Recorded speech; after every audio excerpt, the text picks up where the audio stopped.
London Derby ekipe ibona ibitsindo bine Vyose kuri kimwe. Uyu mwanya bwana Patrick twokwibaza ngo canke twokwibwira ko Arsenal noneho imaze kubona uburyo bwiza bwo gukina Premier League mu gihe yandi ma ekipe bigaragara ko asinziriye, twoyita ekipe iri muri course yo kurondera igikombe ca championnat atawo hari wo kuyigitesha nko twabonye agira ko amakosa mu misi heza.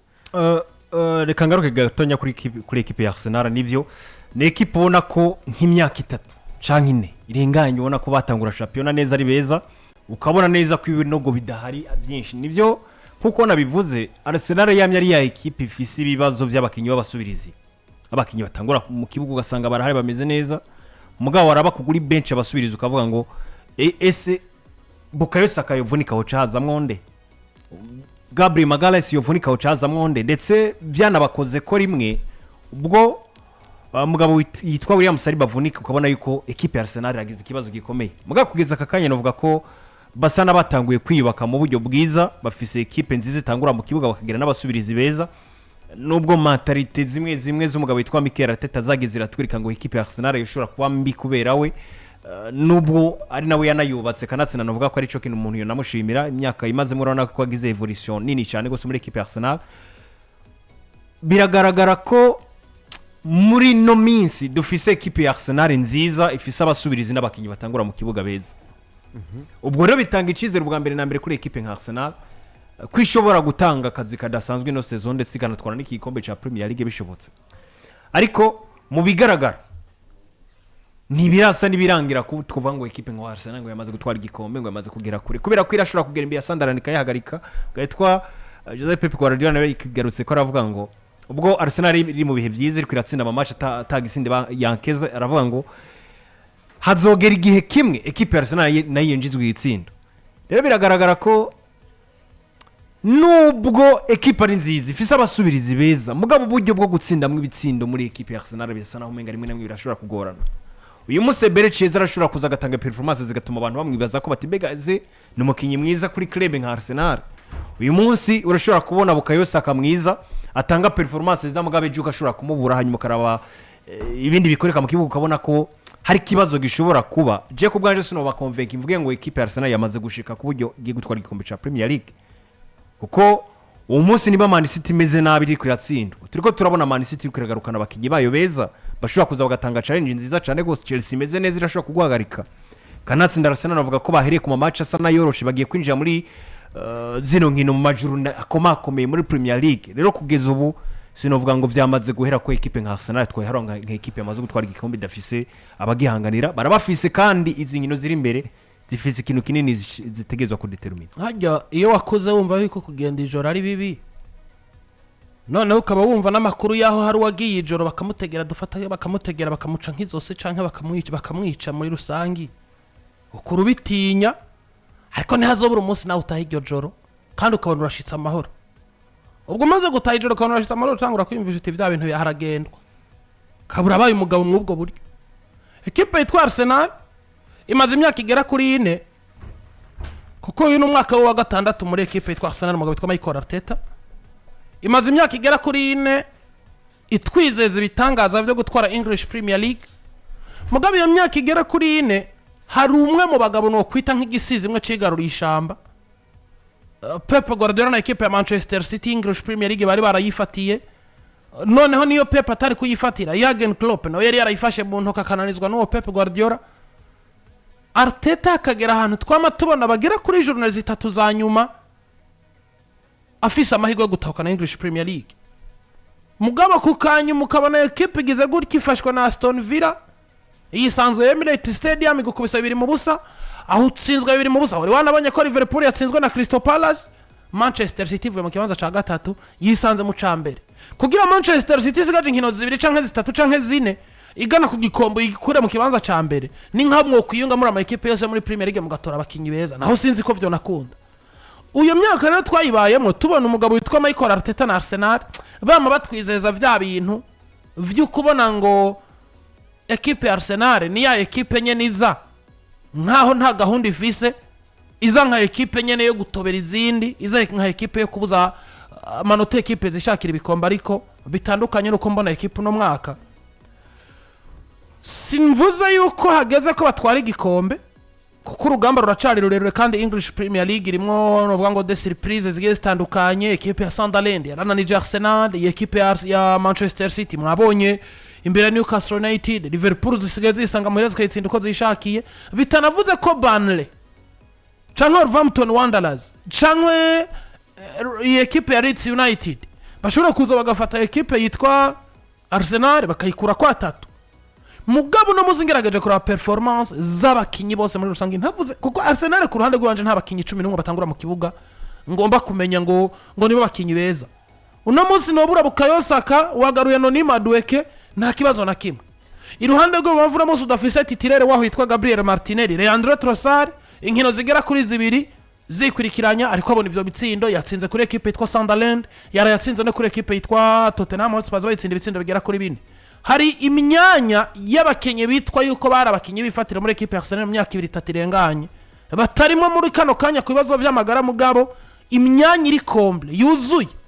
Vyumvikana ngo Gabriel Magalhaes avunika abantu bose barabona umengo Arsenal bararigwiriye mugabo hari solution zirenga 5 canke 4 muri axe central ushobora kwifashisha kugira ngo Arsenal igaruke gwego gwiza. Abantu mwabonye gwego gumugabo witwa Pierre Nkapie imbere ya equipe yitwa Tottenham Hotspur, mwabonye ugwego gumugabo yitwa Ebelechi Eze yatsinze ibitsindo bigera kuri 3 mu mukino.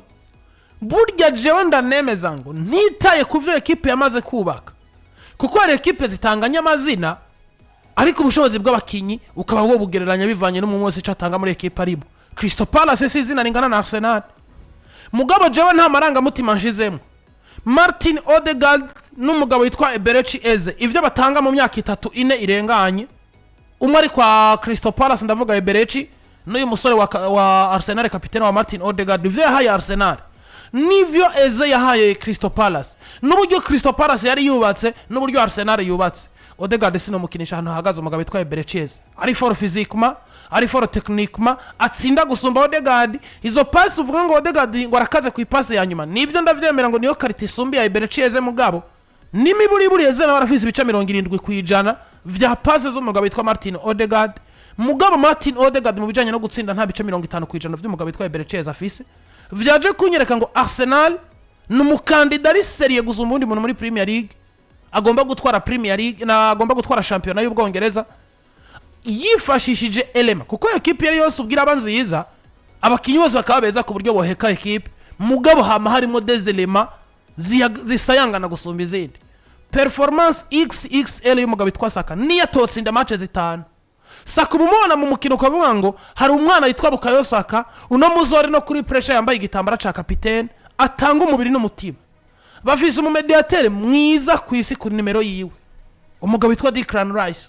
Bakagira defense irimo umugabo witwa William Saliba ashobora kurida abo bandi bakagira umunyegori mwiza. Arsenal iruzuye mw'abantu hindukiza amazi urabe bande tuje yabo iyo uzanye Ethan Nwaneri iyo uzanye Christian Mosquera iyo uzanye Lewis Miles iyo uzanye nde ubwo Arteta tanatwara n'igikombe no mwaka nta kintu kimwe afise yose igurira aba boss bacagomba bagasinyura amasezerano. Hazard equipe yubatse mu buryo bwo gutwara Premier League ni experience hagije bo barayirondeye ku buryo baramutse batayitwaye uyu munsi twovuga ngo kuri Arsenal nta mayuri y'inzu ya no fata bwa mbere nka Premier League 3 ziheruka iyo Liverpool yatwaye n'izo Man City yatwaye zibiri imbere yo Liverpool jigigwa mbega zatwaye mu buryo buhe zatwaye mu buryo bw'uko tuvyemera twarabonye Premier League urugero guruka rw'ama equipe ukabona ngo challenge ikiragabanuka donc ukabona Liverpool yatakaje nguvu ku Vyose Sadio Mane confiance muri bo yaheze ukabona ngo Liverpool yatwaye igikombe kwera ko Man City ugwego atago na Arsenal atago donc Arsenal yo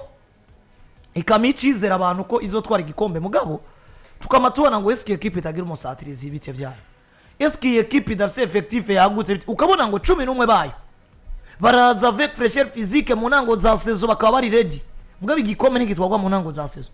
Uno munsi kintu nemeza nuko Arsenal itunze effectif iri ready gusiragora ingadi de bijis kala fair champion ico ni kimwe mu bintu batari bafise. Kigira kabiri uno munsi Arsenal wa musatirizi baragize gute baramufise ariko kandi tugarutse kuri ya facteur no vuga ngo ibikombe bitatu beruka uburyo vyatwawe nuno munsi irahari kandi iri en faveur ya Arsenal kuko Manchester City nuituma gutsinda match 3 za Premier League uno munsi ni kibazo. Liverpool nuituma gutsinda match 3 za Premier League ni kibazo. Chelsea nuituma gutsinda match 3 yikurikirana za Premier League bivuze ngo prince abadiversere bari inyuma ya Arsenal bakurakuranwa mu kuyirukako bikomeza kugenda byigaragaza kenshi gashoboka. Please Arsenal yo yabaye consistent igaragara nka equipe iri ready gutwara ico gikombe kuko wowe ni wazuri Chelsea ukanyiruka nyuma y'inkino zibiri ugacurasha Man City agacashikiko kanyiruka nyuma y'inkino zibiri akalasha Liverpool ikaze ikarasha nyuma yaho nkabona na Sunderland zamwe yo kurse donc mwe mugume nyuma yanje muri ko muragwana nyuma yanje jewe nanje nka chansinda 5 match sans encaisser même le moindre but. Umwanya mwiza kuri Arsenal wo kwitega igikombe gusumba kumva ngo hazobari excuse kuko ndetse kwesha abantu usivye ko Man City izubu gikombe gitwawe nta kindi kintu Ifise yokangisha Arsenal, usivye ko Liverpool yagitwaye mu mwaka weze nta kindi kintu yokangisha Arsenal, usivye ko Chelsea ari equipe twamaze kubibona jewe ndayita gatovye yamaze kutumenyereza gutoba ni Ruvuyanga yamaze kutumenyereza gutoba navyo mbona Ifise vyotuma ihagara imbere yi Arsenal. Uno munsi nagivise ubwo ko muri sezo zibiri ziheze hariyo sezo batakaje kwera ko batakaje Saliba mu mpera za sezo. Hariyo sezo batakaje kwera yuko Saka na Odegaard bavunitse ubona ngo partnership yabo yari maze gukunda. Hariyo sezo batakaje ubona ngo babuze umusatizo. Uno munsi ibibazo byose byari muri Arsenal. Saka shaka genda gere riptide gamakurazi sivyo ndamwifurije mugabo uno munsi Arsenal niyo bayiskize ku mugabo yitwa Arteta. Uno munsi Saliba niyo bayiskize. Uno munsi twabonye donc urabura gusa turiya to valeur ajoutée ugiriye Ufise umukinyi indiscutable yamaze kuba mwi projet yagiye kirekire mugabo uzanye niburi uraza mu backup aguha 75-80% y'ivyo umutitirere yoguha. Arteta ubwo ari muri bya myaka myiza Manchester City yabaye mwitwara English Premier League wahindukiza amaso Bernardo Silva yava mukazana Riyad Mahrez akacaguha ibisumbi byo Silva yaguhaye none Mahrez wamuzutana mugira ukazana Foden akaguhereza nk'imwe Silva ariko aratanga caka nabirengera. Hano hantu tugeza ahantu ni bya bintu cumenya ngo equipe yatwaye igikombe inshuro ya mbere yarivuye yari ibizi ngena bitwaga nivyo Arsenal nizo processes irimo. Moize niyo mbona yavuze ati Arsenal ikintu kizobibuza gutwara Premier League nuko yohura na Arsenal ubwayo nyene. Arsenal irakomeye iri kwije uno munsi rigore ririmo David Raya twiteze kudatwara igikombe umwe irigore ririmo David Raya ni nkuko Jova Moraya rikaza mu mugabo witwa Kepa Arrizabalaga mwabonye kwa bana mafu mwaka uheze buryo bwiza bwa bana mafu nubwo yariviza abakinyi benshi beza. Kepa yabaye mwiza, Kepa Arrizabalaga yabaye ibuye ry'ishimikiro binagaragara ngo Arsenal yapade des excuses mu gihe Arteta azabuze igikombe. Ya nivyo katubanze twakire navuga ngo abavane muri Naskoki batuyagire gahunda badufitiye ubundi tubandanye na gahunda zacu ariko imbere ko tugera muri Naskoki menya yuko Safibu bahari hamwe na Safi Sirofor canke concentré akakunze tangawizi n'ifu y'ubuyi yitwa Safi Nonoka barakubwira ngo basange muri quartier Carama birumvikana ni mu gisagara ca Bujumbura hanyuma nawe wironkere novuga ngo produit ziva muri Safibu cyangwa bahamagare kuri 68 61 96 68 urashobora kubatora hanyuma nawe bakaguhereza izi produit cyangwa basange kuri Facebook bitwa Safi Business Company. Ubwo muri Naskoki bagomba kuza kugira ngo batuyagire gahunda ko zifashe muri iyi minota